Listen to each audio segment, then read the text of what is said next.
Hey guys, what do you do when things go wrong? I'm not happy with this at all. Just take a look at this.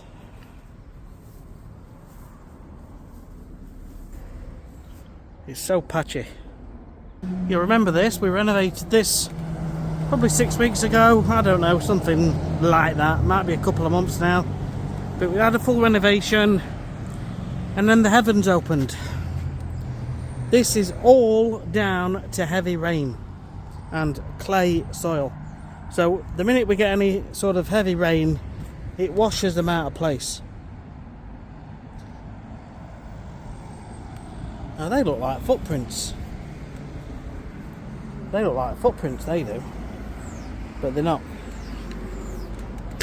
So, what we're going to do about it? We're going to feel positive first and we're going to start tackling it. Now, I've got to reseed it, which is the plan. So what I'm going to do is I'm going to mow it, I'm going to cut it really short, and then I'm just going to overseed and top dress.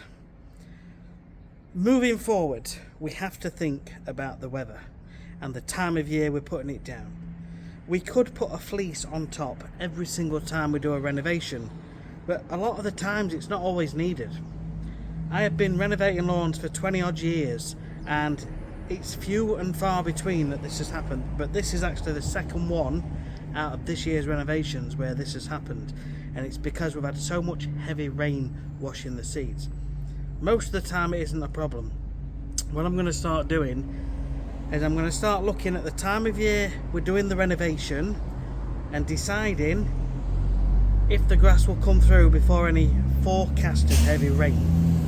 So if we can see, if we're doing it now in plenty of time like spring and we know the grass will come through in about say 10 days, if we can look at the 10-day forecast and there's no rain present, then we don't need to fleece. Or we just accept that sometimes we have to come back and reseed lawns.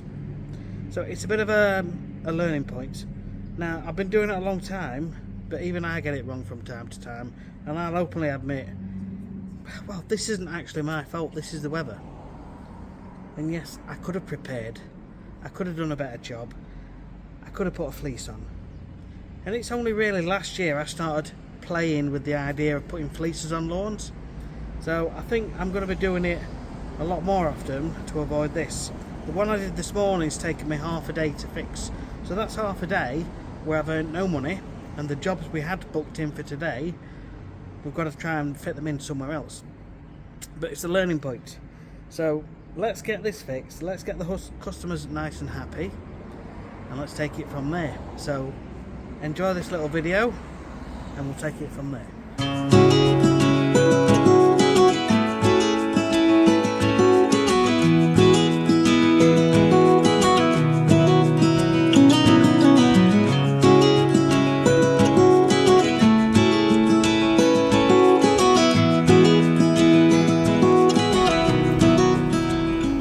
Since we last came, they've actually taken all the shrubs out of the border and it's put a bit of debris on the edges here where the plants were overhanging and we didn't get any grass seed down. So we're going to have to try and seed this, but we need to get all this debris off so it's just nice clean soil. So I'm just using a rake to take off what I can. The river's gonna cry when you're gone.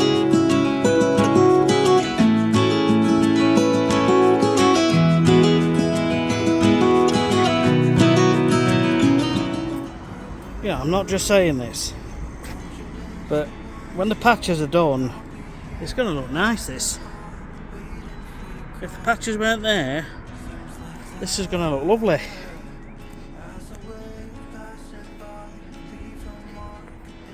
Do you know? You can see, it's going to come up lovely. We just need to get these bits sorted, don't we? Now, I don't really need to sort of rake them about a bit. I mean, I could, but everything's still fairly soft because we only renovated a few weeks ago. So now we're gonna I'm gonna put some gypsum on, some fertilizer, and then we're gonna overseed, then we're gonna top dress.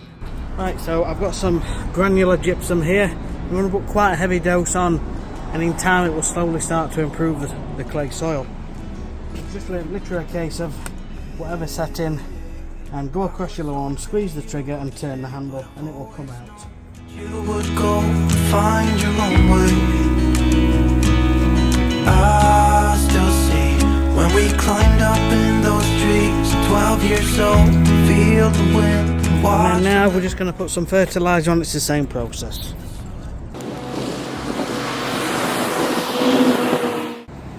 And now it's time for some seeding.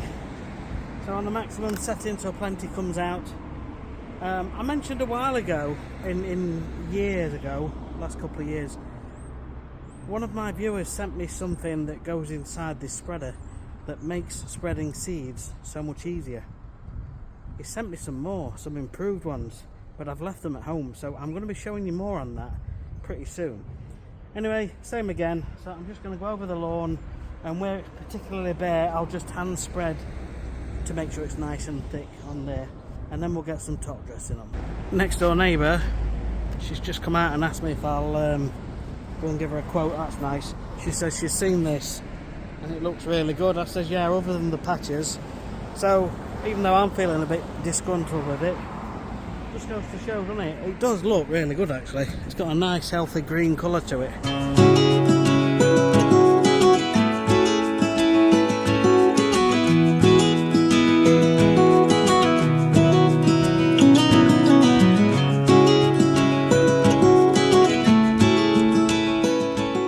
Right, so that's plenty of seed gone down now. We just need to cover the seeds really. You can use topsoil, any multi-purpose compost. If you go on my website, lawrence.co.uk/compost, it talks about the ones that I've used from the likes of Wicks, B&Q, Home Bargains, and then there's another one that I use almost exclusively now.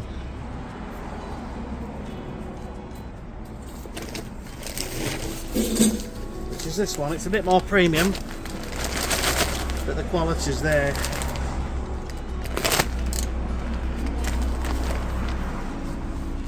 It's just a really nice fine crumbly compost. So the idea is that you just gently cover the seeds and you can just get a bit in your hands or between your hands and rub so it comes down like snow or confetti just over the seeds, just to cover. So you can either do the patches and just cover the patches depending on how much compost you've got. All you want is a thin layer, probably half a centimetre, something like that. If you let big chunks fall, it's going to cover the existing grass as well, so you've got to go like that with a brush just to knock it off the top of the blades so it falls down in between the blades of grass. So I'm going to carry on, I'm going to get this sorted. There's quite a few, so I think I'm going to use my compost spreader, which is this.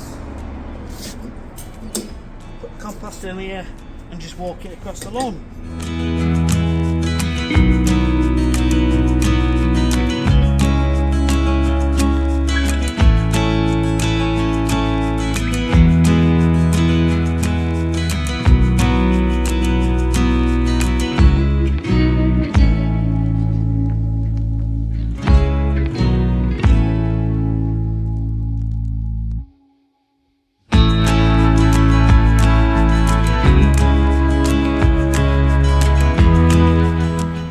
So we are just about there.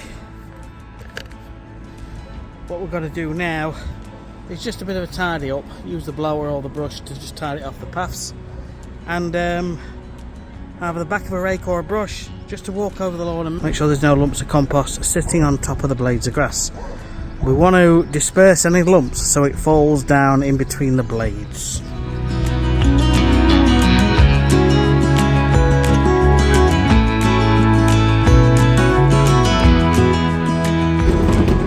The last optional step, but definitely recommended if you're in direct sun anyway, is to put a wetting agent on, and the wetting agent will help the water get to the roots, stay around the roots, stop a crust from forming on the surface.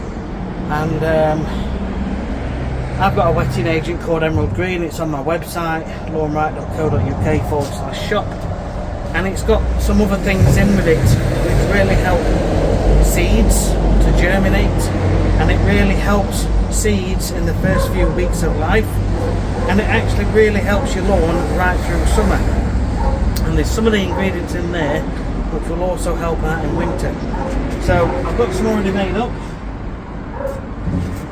Not this one, this is a weed killer.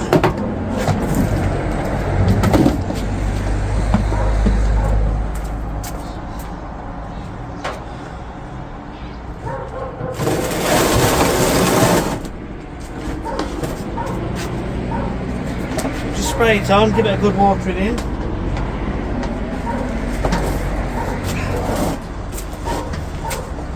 Just add that extra layer of protection and improve the chances of good germination. I'm going to get this on and then we'll have a little chat before we get to the end of the video. And that was just a very simple fix, just to sort out any problems with lawns where we've had heavy rain and it's washed some of the seeds to the sides, especially in clay soil, because it doesn't let water get through very easily.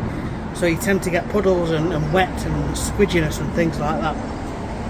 So after this, the next stage really is to really keep on top of your watering, and you need to water enough.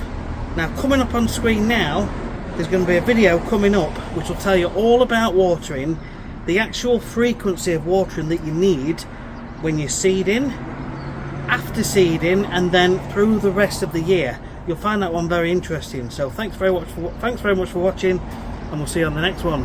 Take care.